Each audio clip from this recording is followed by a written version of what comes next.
There is a moment that almost every woman knows. It does not arrive with drama or with the kind of obvious clarity that would make it easy to act on. It arrives quietly in the middle of an ordinary evening when something has been said or not said, and something in your chest tightens in a way it didn't used to. You tell yourself you are being too sensitive. You tell yourself, he didn't mean it that way. You tell yourself that this is what relationships look like when the early intoxication fades, that this is normal, that you are asking for too much. And you keep telling yourself those things with increasing conviction and decreasing peace, until one day you realize that you have spent years explaining away a feeling that was never wrong. That the thing you have been dismissing as oversensitivity was from the very beginning your most reliable instrument, and that the cost of ignoring it has been quietly, invisibly devastating. This video is for that woman, not for the woman who needs to be told that she deserves better in a vague and motivational way. You have heard that before, and it has not changed anything, because inspiration without clarity is not enough. This video is for the woman who needs specific, psychologically grounded, honest information about the exact behaviors that reveal whether the man in front of her is capable of the kind of love she is actually looking for, the kind of love that does not require her to shrink, the kind that does not cost her her sense of self, the kind that feels, in the body and not just the mind, like safety. Because here is what I have come to understand after years of working with women who are trying to make sense of relationships that don't quite feel right. The signs are almost always there from the beginning. They are not hidden. They are not mysterious. They are present, visible, consistent, and most women see them clearly and then spend enormous amounts of energy explaining them away. Not because they are foolish or weak or lacking in self-awareness, but because they were never taught to trust what they see, because somewhere along the way, most women learned that their emotional responses are unreliable, that their instincts are overreactions, that the feeling of something being wrong is a reflection of their own insecurity rather than accurate information about the person in front of them.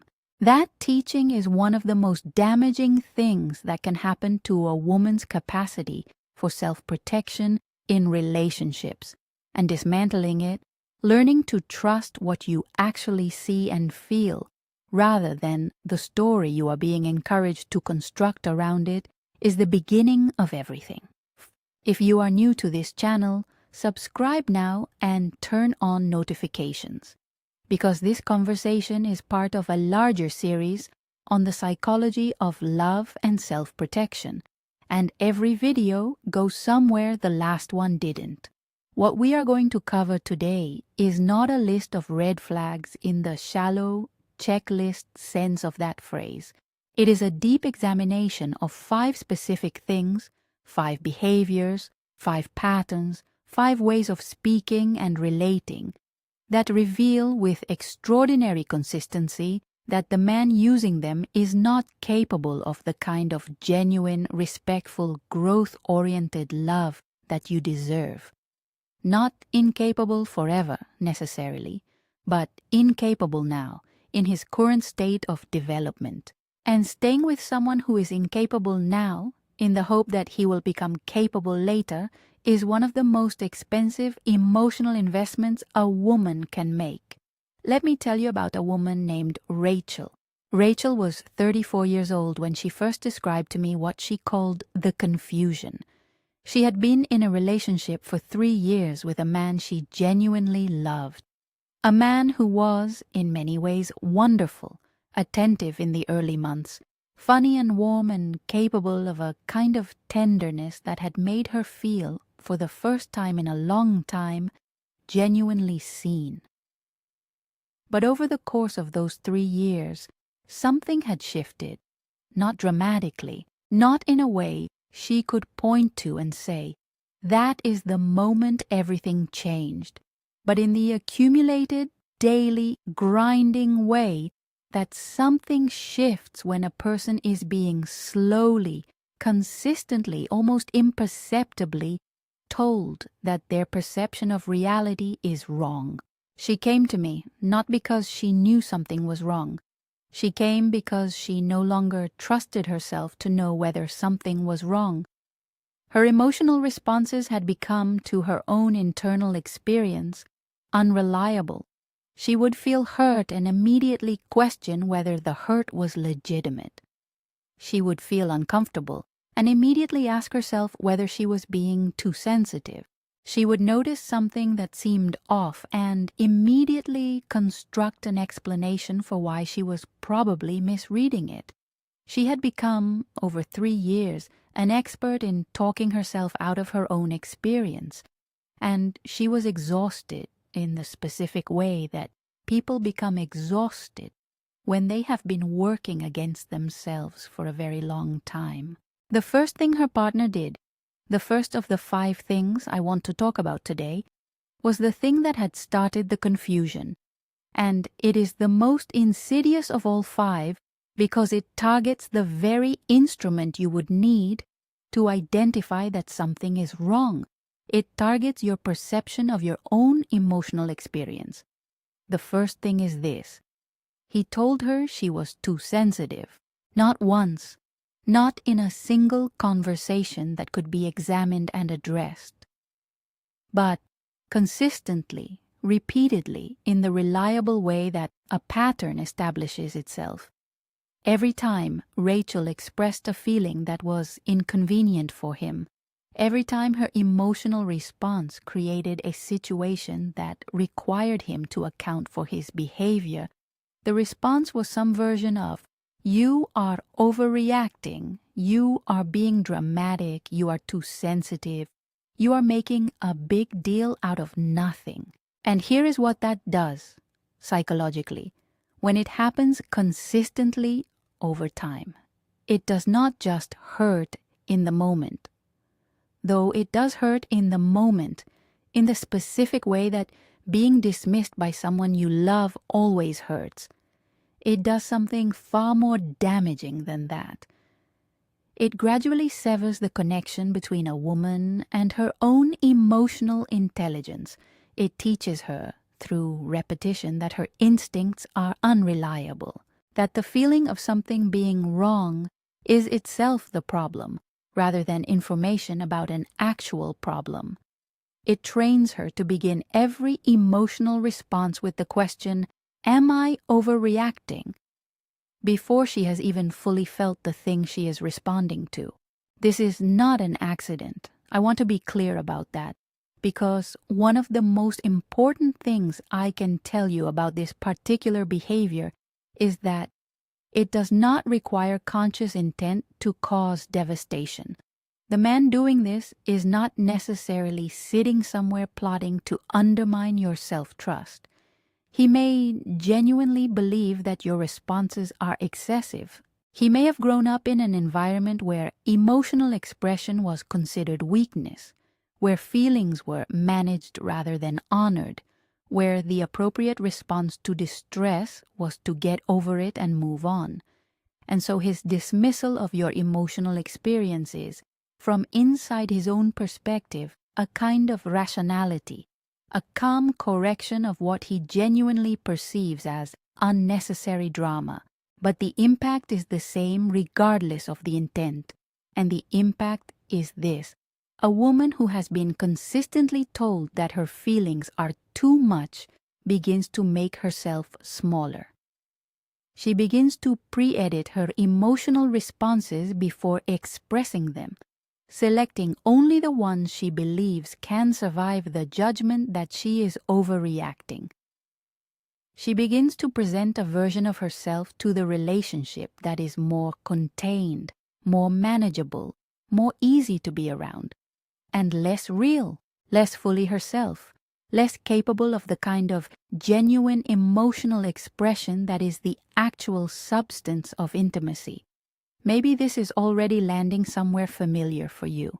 Maybe you can identify the specific quality of the moment after you have expressed something real and been told, in some form, that the realness was too much, the specific flatness that follows. The way you store the feeling rather than resolving it, because the resolution that was available was not resolution at all, but simply the suppression of the thing in exchange for the restoration of a peace that never quite felt peaceful. If you recognize yourself in Rachel at this point in the video, I want you to stay with that recognition rather than explaining it away, because the recognition itself, the ability to say, yes, this is happening, this is what it feels like, this is what it costs, is the beginning of the clarity that this video is designed to offer.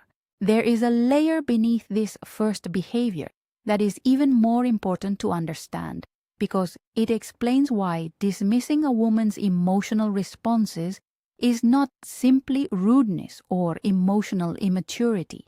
It is a form of control, not necessarily conscious control, but control in the functional sense, in the sense of what it achieves.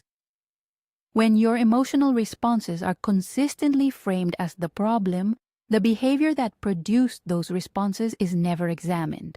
The thing that happened that caused you to feel what you felt, the comment, the action, the pattern, never becomes the subject of the conversation.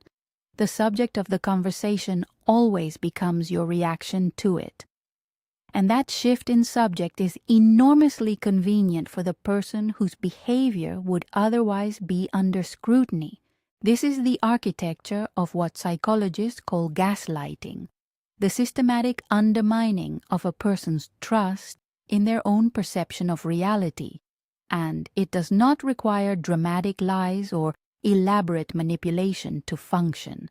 It requires only the consistent, repeated message that what you are experiencing is not what you think you are experiencing, that the feeling is wrong, that the instinct is unreliable, that the internal alarm system that is trying to tell you something is itself the malfunction. The second behavior that reveals with devastating clarity that a man is not capable of the love you deserve is something that is so normalized in our cultural conversation about honesty that most women do not recognize it as the abuse that it is. It is cruelty delivered as honesty. It sounds like this: I'm just being honest with you. I'm just telling you the truth. I'm just saying what everyone else is thinking. It comes after a comment about your appearance, your intelligence, your ambitions, your friendships, your family, after something that landed on you as an attack, something that left a mark. And when you express that it landed that way, when you say that it hurt, the response is not an apology or a reconsideration. The response is a reframing. You are being told that the problem is not what was said, but your inability to receive honesty. That your hurt is, in fact, evidence of your fragility rather than evidence that you were treated unkindly. This reframing is one of the most psychologically sophisticated manipulations in the entire landscape of unhealthy relationship dynamics, because it takes a genuine value, honesty, which is real and important and necessary in intimate relationships, and weaponizes it. It uses a value you believe in as the justification for behavior that violates another value you believe in: kindness, respect, the basic care that a person who loves you would naturally bring to a difficult conversation. Here is what I want you to understand about the difference between genuine honesty and cruelty disguised as honesty. Genuine honesty in an intimate relationship is always in service of the relationship. It is always accompanied by the awareness that the person receiving it has feelings and that those feelings matter. It is delivered with care, with timing, with the implicit message that what is being said because the relationship is important enough to deserve truth, and because you are important enough to be treated as someone who can handle truth when it is delivered with love. Cruelty disguised as honesty is none of those things. It is delivered without care for timing or impact. It targets the things that are most personal, most tender, most connected to your sense of self. And when it lands and causes pain, the pain is not met with concern, but with the implication that you are somehow deficient for feeling it, that a stronger, less sensitive, more evolved person would have received the same words without flinching. Rachel's partner did this regularly, not about everything, not in a way that made every interaction feel unsafe, but about the things that mattered most to her, her career ambitions, which he occasionally characterized as unrealistic, in a tone that was technically neutral, but carried within it a quality of dismissal that she could feel even when she could not quite articulate it. Her friendships, which he would sometimes comment on in ways that left her slightly ashamed of the people she loved. Her appearance in the moments when she had not put effort into it. Comments delivered with a shrug and the phrase, "I'm just being honest," that stayed with her long after the conversation had moved on. And every time she expressed that these comments hurt, the conversation shifted, not dramatically, not with defensiveness or anger, simply and effectively away from what he had said and toward what her response to it revealed about her. She was too sensitive. She couldn't take honest feedback. She was the kind of person who needed to be told only what she wanted to hear. After 3 years of this, Rachel had begun to believe it. She had begun to see her own emotional responses as evidence of a deficit, a fragility, an immaturity, a need to work on herself that was the real issue in the relationship. She had completely lost sight of the simple, important truth that the behavior which was causing her pain was the problem, not her response to it. This is what the second behavior achieves over time. It makes the recipient of cruelty feel responsible for the cruelty. It transfers the moral weight of unkindness from the person being unkind to the person being hurt by it. And it does this so effectively and so consistently and in such culturally sanctioned language that the woman living inside it often does not recognize what has happened until she is well outside it, looking back with the clarity that distance provides. There is something else here, a layer that sits beneath the behavior itself and reveals something important about the person engaging in it. A man who uses honesty as a weapon, who delivers cruelty with the shield of virtue, is a man who has not learned the most fundamental thing about intimate partnership, that the other person's emotional experience is not an obstacle to be managed, but a reality to be honored. That love is not the freedom to say anything you think, but the responsibility to choose how you say it. That genuine intimacy requires not just truth but tenderness, not just the willingness to be honest, but the willingness to be honest in a way that protects rather than diminishes the person you are being honest with. When a man consistently fails to make that distinction, when honesty is repeatedly used as a cover for comments that leave you smaller than you were before the conversation, he is showing you something essential about how he sees you. Not as someone whose inner life matters enough to be handled with care, but as someone whose reactions to his behavior are an inconvenience to be managed rather than information to be responded to. That is not love. It may coexist with love in complicated ways, with genuine affection and real moments of care, but it is not love in the form that sustains. It is not love in the form that builds rather than erodes, and recognizing it as what it is, Not as honesty, not as a character quirk to be accepted, not as something you need to become stronger in order to receive, is essential. Perhaps this is already hitting something real for you. Perhaps you're watching this and thinking about specific conversations, specific comments, specific moments when something was said that hurt you and then was reframed as your problem for being hurt by it. If you are, stay with that. Don't explain it away. The recognition is the beginning of the clarity that changes everything. And there are 3 more behaviors to cover. 3 more specific, consistent, psychologically revealing patterns that tell you, more clearly than any words ever could, whether the man in front of you is capable of the love you are actually looking for. The third behavior is one that is so common, so culturally normalized, so consistently framed as a woman's problem rather than a man's behavior, that naming it as what it actually is, a form of psychological control, can feel almost radical. And yet, once you see it clearly, once you understand what it achieves and how it functions, you will never be able to unsee it. The third behavior is this. He calls you controlling when you express a need, a boundary, or a concern about how he is treating you. It sounds like this.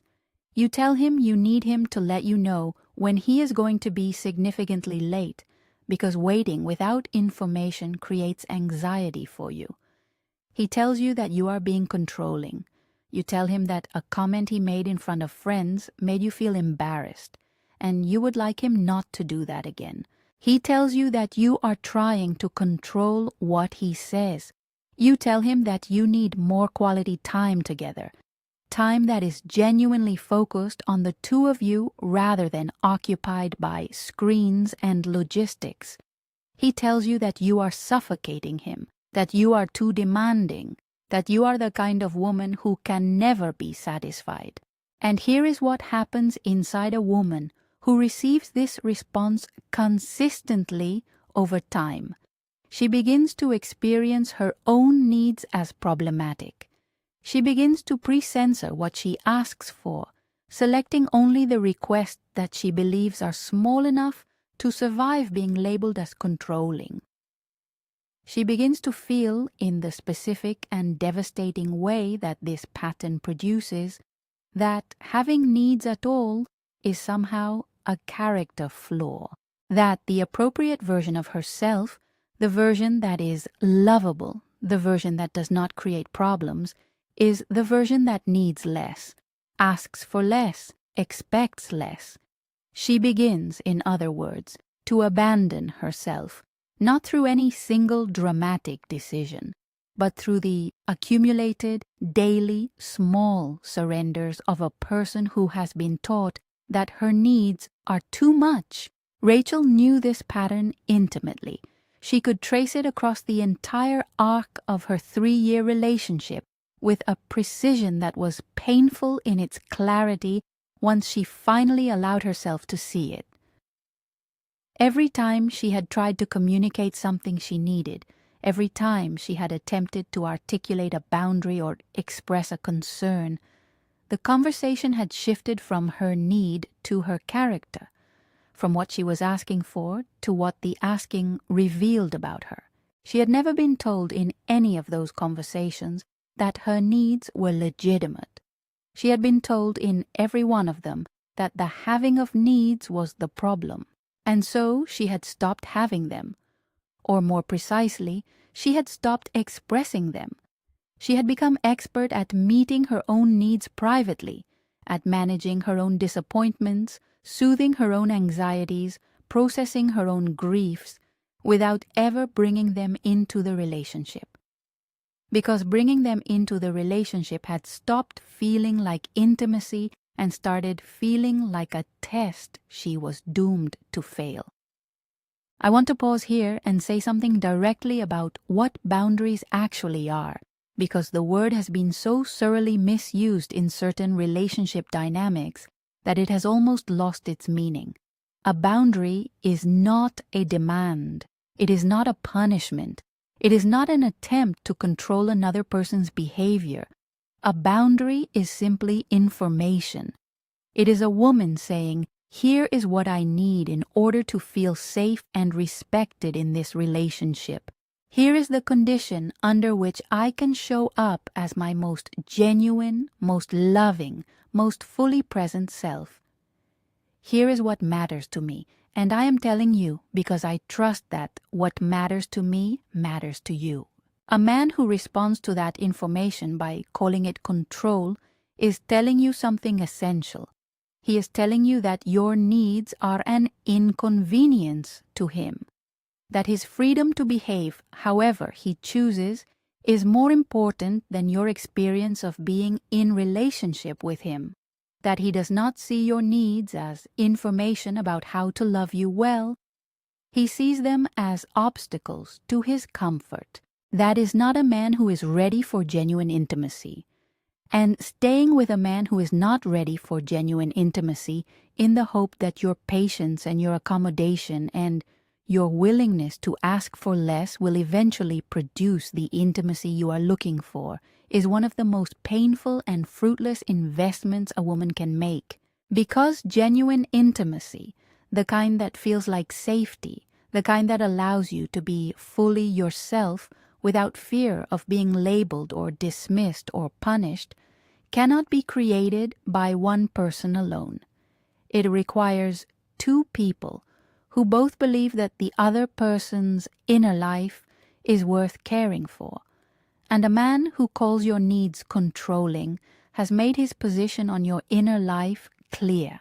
There is a fourth behavior, and this one is perhaps the most confusing of the five because it is so often accompanied by genuine warmth, genuine affection, genuine moments of connection that make the confusion almost impossible to resolve. It is confusing precisely because it does not look from the outside like a problem at all. It looks from the outside like a relationship. The fourth behavior is this: he tells you he is not ready for a relationship while behaving in every way as though he is in one with you. He texts you constantly. He spends his free time with you. He introduces you to the people in his life. He creates emotional intimacy, shares his fears, his history, his private thoughts, with the thoroughness of a person who is building something serious. He allows you and actively encourages you to build your life around his presence. And then, when you name what is happening, when you say, with the entirely reasonable expectation of someone who has been living inside the reality of a relationship for months, that you would like the actual commitment that the relationship already functionally represents, he retreats behind the statement he made at the beginning. "I told you I wasn't ready. I told you I didn't want anything serious. You knew what this was." This dynamic is one of the most psychologically sophisticated forms of emotional manipulation that exists in modern relationships, not because it requires intelligence or planning on the part of the man engaging in it. Most of the time, it doesn't. Most of the time, it is the expression of a genuine ambivalence that he has not examined honestly, but because of the trap it creates for the woman on the other side of it. If she stays and accepts the situation, she is consenting to being treated as optional. If she asks for more, she is told she is changing the terms of something she agreed to. If she leaves, she faces the specific grief of losing something that felt real, because it was real in all the ways that matter to the heart, even if it was never formally acknowledged. The trap is perfectly constructed, not through intention, but through the particular chemistry of a man who wants the experience of intimacy without the responsibility of commitment, meeting a woman who loves deeply and hopefully and with the full investment of herself. What I want you to understand about this behavior, what the reference material I work from describes with devastating accuracy, is that a man who genuinely wants to be with you does not create this confusion. When a man recognizes your value, when he sees you clearly and wants to secure his place in your life, there is no ambivalence, there is no limbo, there is no careful management of your expectations to preserve his options. There is intention, there is clarity, there is the unambiguous experience of being chosen. The confusion is not a feature of genuine desire, it is the absence of it. And the woman who waits in that confusion, who tells herself that if she is patient enough, understanding enough, low maintenance enough, the clarity will eventually come, is not waiting for something that is about to arrive. She is waiting for something that would already be there if it were coming. Maybe this is the one that is landing most heavily for you right now. Maybe you are in the middle of exactly this. In a relationship that functions as a relationship in every way that matters to your heart, with a man who has made it impossible for you to name it as one without being reminded that he told you from the beginning he wasn't ready. If that is you, I want to say something directly. The confusion you feel is not a reflection of your neediness or your impatience or your inability to accept a relationship on its own terms. The confusion is the accurate perception of a genuinely confusing situation, and the solution to it is not more patience, it is clarity, your own clarity about what you need and the willingness to honor that clarity, even when honoring it is painful. Now we arrive at the fifth behavior, the one that the reference work I have studied describes as the most subtle and the most devastating, the one that most women do not identify as manipulation until they are well outside the relationship, looking back with the clarity that distance eventually provides. The fifth behavior is this. He tells you that you have changed, and he says it as an accusation. Not as an observation, not with curiosity or celebration, as an accusation, with the tone of disappointment, of betrayal, of someone who has been wronged. You have changed. You used to be different. I preferred the version of you I met. What happened to you? And here is what makes this so uniquely devastating. It arrives precisely at the moment when you are growing, when you are becoming clearer about what you need, when you are setting limits that you did not used to set, when you are pursuing goals that are yours, not his, when you are becoming, in other words, more fully yourself, and the more fully yourself you become, the more inconvenient you are to a man whose comfort depended on the version of you that was smaller, more accommodating, more thoroughly organized around his needs and less thoroughly organized around your own. The accusation that you have changed is designed to make you stop, to make the growth feel like a betrayal, to make you question whether the evolution that is happening, the increasing clarity, the firmer limits, the louder voice, the more present self, is actually a problem. Whether you are becoming someone who is harder to love rather than someone who is finally, after years of smallness, learning to take up her actual space. Rachel reached this point in her 3rd year. She had begun therapy. She had begun slowly, and not without fear, to understand the patterns that had been operating in her relationship and what they had cost her. She had begun to ask for things she had previously suppressed, to name feelings she had previously explained away, to hold ground on things that mattered to her rather than immediately accommodating the discomfort her ground-holding produced in her partner. And his response to this shift, to the gradual emergence of a Rachel who was more present, more boundaried, more genuinely herself than the Rachel he had spent 3 years training into smallness, was exactly this. You've changed. You're not who I fell in love with. I don't know who you are anymore. said with sadness and accusation, and the clear implication that the person she was becoming was worse than the person she had been, and for a time, it worked. She pulled back. She softened the limits. She quieted the voice that was getting louder. Because the need to be loved by this particular person, even at this late stage of her understanding, was still more immediately powerful than the need to be fully herself. But something had shifted that could not be unshifted.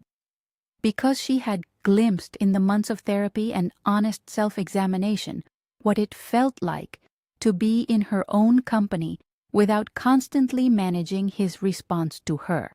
She had glimpsed the specific quality of peace that comes from being, even briefly, entirely yourself. And that glimpse had made the smallness, which had once been comfortable in its familiarity, feel unbearable in a new way, like a coat she had grown out of trying to wear anyway, because it used to fit, and she had not yet found the courage to put it down. The courage came. It came quietly and without ceremony, in the way that real courage usually arrives, not as a roar, but as a simple, clear, unambiguous knowing. She knew that the version of her that this man had loved was not a version she was willing to return to. Not because she was angry, not because she had stopped loving him, but because she had begun, for the first time in a long time, to love herself. And the self she had begun to love was not compatible with the smallness the relationship required. I want to speak now to wherever you are as you finish this video, because you have stayed through 5 specific behaviors, 5 patterns, 5 ways that a man's words and choices reveal his actual capacity for love. And if you are still here, something in this has reached you. Something in this has named something you have been living with, or have lived with, or are trying to make sense of from the outside of. What I want you to take from this video is not cynicism about men or love or the possibility of genuine partnership.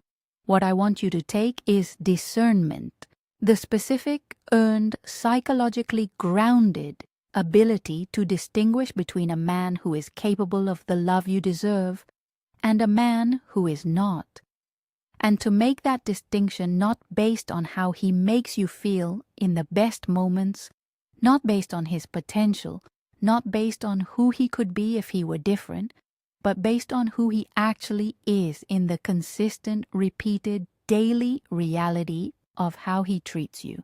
The 5 things we have covered today are not isolated behaviors.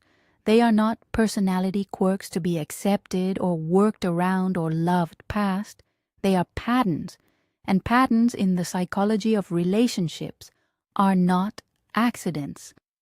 They are the expression of a person's deepest beliefs about what love requires, what women deserve, and what relationships are for.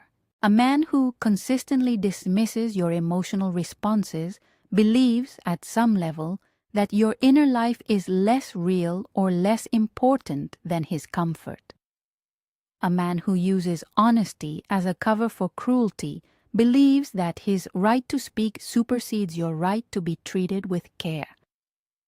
A man who calls your needs controlling believes that your requirements for feeling respected are obstacles rather than information. A man who keeps you in relational limbo believes that his options matter more than your certainty. And a man who accuses you of changing when you grow believes that the version of you he preferred, the smaller, more accommodating, less fully present version, is the version worth keeping. None of these beliefs are compatible with genuine love. All of them are compatible with a relationship that costs you more than it gives you. The love you are looking for, the love that does not require you to shrink, that does not cost you your self-trust, that does not leave you more confused about your own reality than when you entered it, exists. It is not a fantasy. It is not an unreasonable standard. It is the basic minimum condition for a relationship that is actually worth being in. And recognizing it means, first and most importantly, recognizing its absence. Recognizing when what is being offered is not love in that form. However much it may feel like love in the moments when it is warm and attentive and exactly what you needed. Your instincts are not your enemy. Your sensitivity is not your weakness. Your needs are not your deficiency. They are your intelligence. They are the instruments through which you navigate toward what is genuine and away from what is not. And learning to trust them, learning to let what you actually feel be real information rather than something to be explained away, is the most important thing you can do for every relationship you will ever be in. If this video has reached something real in you, if you have recognized a pattern or a behavior or a cost that you have been carrying without fully naming, I want you to know that the recognition is not the end of something. It is the beginning. The beginning of the clarity that allows you to make different choices. The beginning of the self-trust that makes those choices possible. The beginning of the version of your life in which what you feel is honored rather than dismissed. In which what you need is met rather than labeled. In which who you are becoming is celebrated rather than accused of betrayal. That version of your life is available. But it requires, as its foundation, the willingness to stop explaining away what you already know, to stop talking yourself out of what you are actually experiencing, to let the alarm, when it sounds, be real, and to respond to it with the care and the seriousness that it deserves. The ebook that accompanies this channel was built specifically for this moment, for the woman who has arrived at recognition and needs a structured path from recognition to action. It contains a detailed framework for identifying the specific patterns operating in your own relationship history, where they began, why they have persisted, and what concrete steps interrupt them. It contains guidance for rebuilding self-trust after years of having your perception of reality questioned. And it contains a step-by-step process for setting the kind of limits that protect your inner life without the guilt that the behaviors we discussed today were designed to produce when you try. The link is in the description. It is called The Shadow of Marriage, and it was made for exactly this. For the woman who is done explaining away what she already knows. Subscribe to this channel and turn on notifications, because this series continues, and each video goes somewhere deeper than the last. You deserve a space where these things are spoken about with the honesty and the seriousness they require, where your emotional intelligence is treated as exactly that, intelligence, where the things you feel are taken seriously rather than explained away. Your story does not have to continue the way it has been going. The clarity you have been looking for has always been available. It begins with the simplest and most difficult thing, the decision to trust what you already know.